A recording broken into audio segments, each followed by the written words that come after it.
Good morning, good morning, good morning Philippines, mga papa, mga kamama. Andito na ako ngayon sa baba ng LRT kung saan ang pwesto po ni Nining B. Yan po, kung nakikita nyo po yan. Ayan po, ganitong paggawa ng putlong nila na pinapili-pilahan. Araw-araw may pila, ang daming tao lagi po yan, oh. Nakikita nyo po yan, ayan, oh. Ang sarap niyan. Ang sarap. Siguro masarap po pero di pa po ako nakatikim nito. Nadaanan ko lang po dito mga kapapa. Ayan, share ko lang po sa inyo. Yan ang gawa nila. Napakasarap daw yan po. Yan, araw-araw laging ubos ang paninda. Dito lang po yan sa baba ng LRT po, Carriedo Station. Mismo sa baba, pagbaba niyo ng LRT po, makikita niyo po yan. Andito lang po lang sa sidewalk, nakapwesto ang Nining B Putlong. Ayan po, yan si Nining B. Ayan, kung makikita niyo yan siya, oh. Yan. So napadaan lang po ang iyong papa. Ayan na, nakapila, ang dami.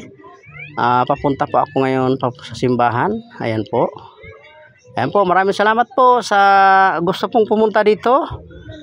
Dito lang po yan sa Carriedo Station po, baba ng LRT. Maraming salamat po. Thank you so much. Ingat po kayo lahat and God bless us all. Bye bye. Love you.